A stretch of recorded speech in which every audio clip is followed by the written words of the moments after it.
You used to visit Nashville for the music, the culture, the authenticity that oozed from every honky-tonk and dive bar. Maybe you even thought about moving there someday, drawn by the promise of a creative community where artists could actually afford to create. But something changed while you weren't looking. You see, the city that once welcomed dreamers with open arms now slams the door on anyone without a trust fund.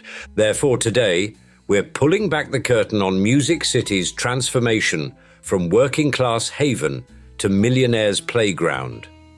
This is about a city losing its soul, one overpriced condo at a time, and the human cost of turning culture into commodity.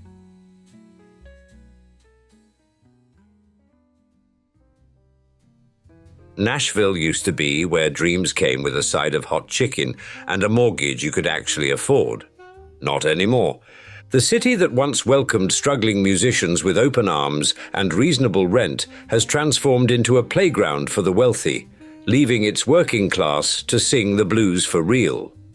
Since 2019, home prices have surged 40%, while paychecks crawled up a pathetic 19%. Let that sink in for a moment.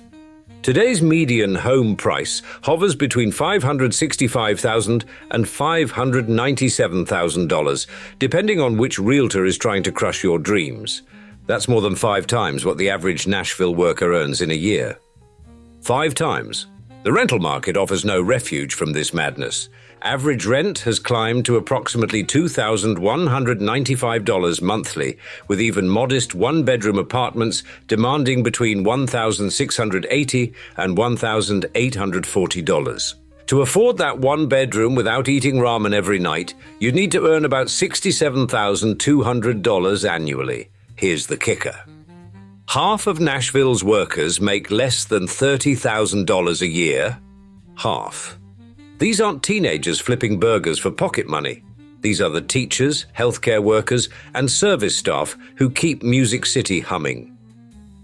Over 200,000 workers across the metro earn less than the $53,000 considered a living wage in Davidson County. That's 44% of the workforce scraping by on $18 an hour or less, while landlords demand first month, last month, and a kidney for deposit. The math gets even uglier when you look at home ownership. A median household earning $90,500 would need to fork over 46% of their income just to own that median-priced home. Financial advisors say you shouldn't spend more than 30%. To hit that target in today's Nashville, you'd need to pull in around $138,000 annually. Good luck with that. Nearly half of all renters are officially cost-burdened, which is economists speak for choosing between rent and groceries. More than a quarter of adults carry debt in collections. 1 in 5 children don't have enough to eat in a city that throws away more food at tourist traps than some countries consume. But wait, there's more bad news.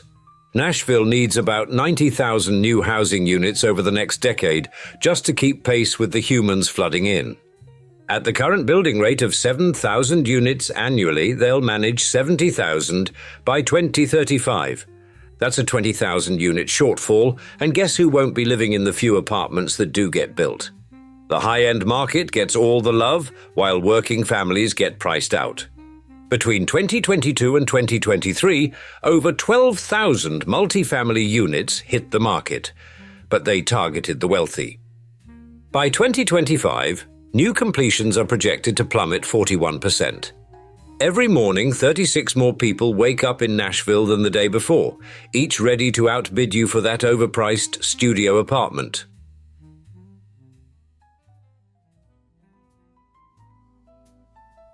Imagine waking up every single morning to find 36 new neighbors have moved onto your street overnight. That's Nashville's reality. Between 2020 and 2021, an average of 36 people daily decided to make Music City their new home, adding up to 1,234 new residents in just 12 months. The metropolitan area has swelled to approximately 2,100,000 souls, growing 6.4% from 2020 to 2021-2024, while the rest of America limped along at 3%. 136,000 new residents in 4 years isn't growth, it's an invasion. The California exodus alone could fill a small city. New Yorkers fleeing their concrete jungle have discovered they can buy a whole Nashville house for the price of a Manhattan parking space. Illinois residents, tired of winters that could kill a polar bear, pack their U-Hauls and head south. These domestic migrants account for roughly 72,000 new Nashvillians since 2020, and they're bringing their big city salaries with them. Don't forget the international arrivals either. Nearly 38,000 people from around the globe have added their flavor to Nashville's melting pot, representing 28% of the region's total growth. Tennessee's lack of state income tax acts like catnip for high earners. Oracle didn't just open an office here, they're dropping $1.4 billion to create 8,500 jobs. Amazon planted its flag too, because apparently every American city needs a massive Amazon presence to feel validated. Remote workers have turned Nashville into their personal paradise. The city ranked as the top destination for laptop warriors in 2023 and 2024, only losing the crown to Austin in 2025. These digital nomads from San Francisco and Manhattan kept their coastal salaries while shopping for Nashville real estate, and guess what happened to prices? Exactly what you'd expect. Nashville didn't just gentrify, it gentrified harder than any other American city between 2010 and 2020. Harder than Washington, harder than San Francisco, harder than anywhere. The National Community Reinvestment Coalition found that while 15% of urban neighborhoods nationwide showed gentrification signs, Nashville went full throttle. Black and Hispanic families who built this city's soul now can't afford to buy homes in 99% of its neighborhoods. 99%. In North Nashville, the tsunami of development has wiped out dozens of single-family homes around Fisk University, Meharry Medical College, and Tennessee State University. The 37208 zip code, already scarred by interstate construction that destroyed the thriving Jefferson Street business district decades ago, faces another round of displacement. Call it gentrification, call it progress, call it whatever helps you sleep at night. The 2021 property reappraisal hit like a lightning bolt, with values jumping an average of 45% across Davidson County. Every tech bro willing to pay cash above asking price pushes another Nashville native toward the suburbs, or worse, toward Kentucky.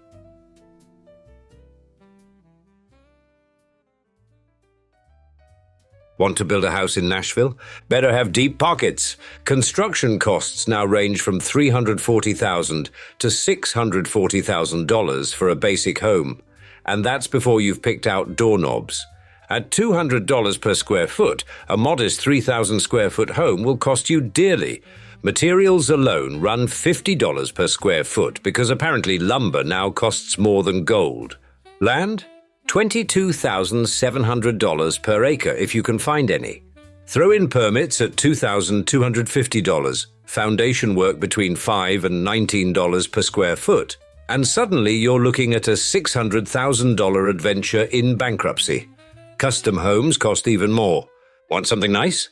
That'll be $250 to $450 per square foot. Feeling fancy?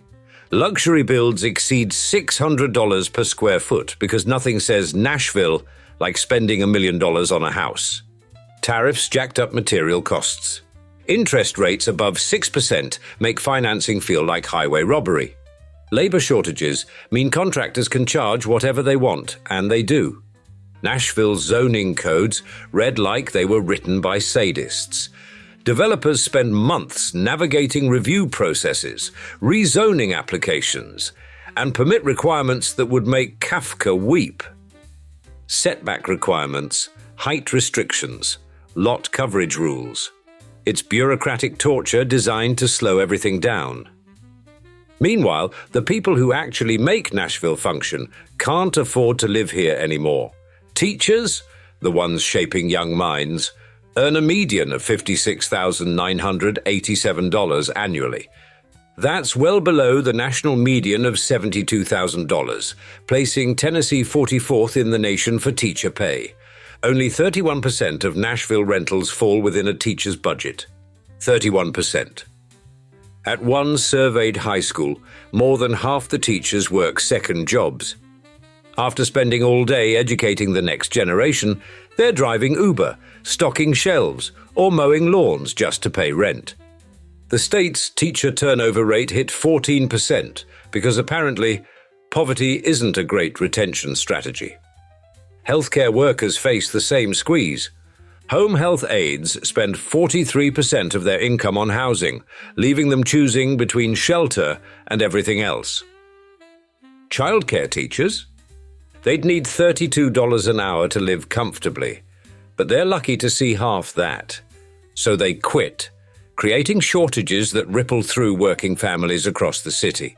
Workers can't afford Davidson County anymore, so they flee to Rutherford, Sumner, and Williamson counties. Then they drive back every morning, joining the automotive conga line of misery known as Nashville traffic. 25 minutes each way if you're lucky, longer if you're not, burning gas and patience in equal measure. Nearly 80% drive alone because our public transit system is a joke nobody finds funny. These displaced workers create traffic jams that cost everyone time and money while downtown apartments sit empty, waiting for drunk bachelorettes to rent them for wild weekends.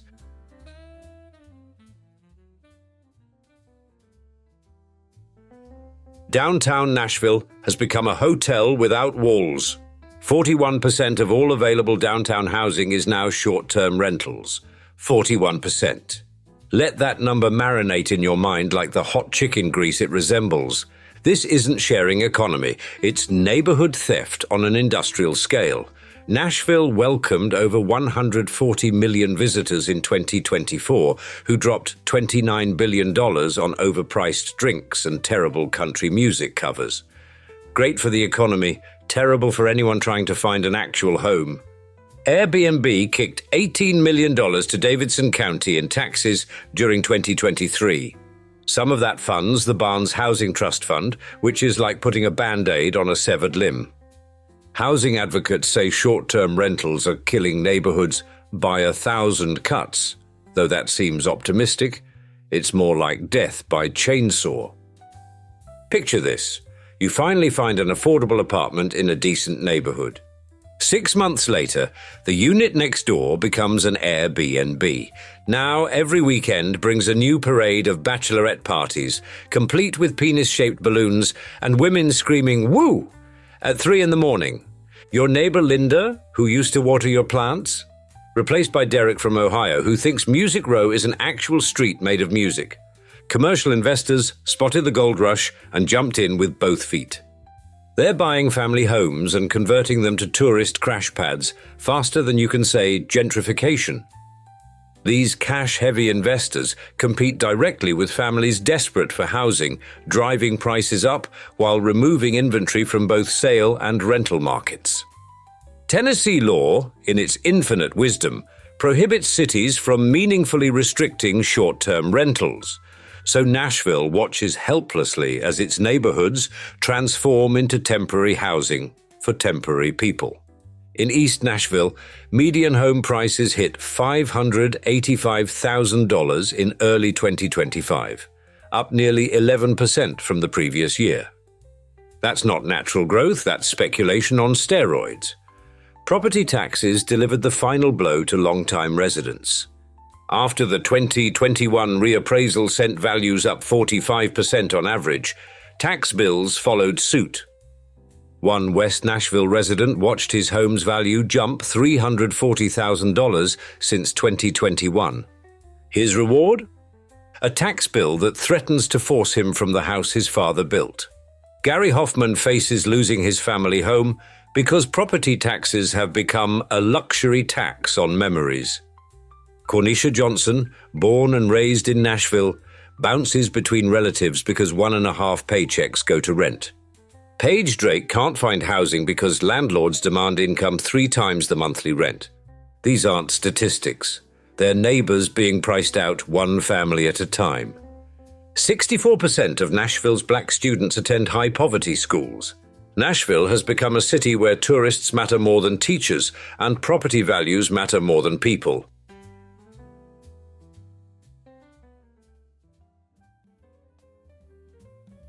Mayor Freddie O'Connell released his unified housing strategy in April 2025 with all the fanfare of a Broadway show opening. 7 approaches, 43 actions, and enough bureaucratic language to cure insomnia. The plan promises 900 permanent supportive housing units for the homeless, which sounds great until you realize we need 90,000 total units. That's like bringing a water pistol to a forest fire. They'll create an executive-level position focused on housing policy, because nothing solves a crisis like adding another layer of management. Zoning regulations will be reviewed and modified to unlock development potential, which is government speak for maybe we'll allow some apartments between the mansions.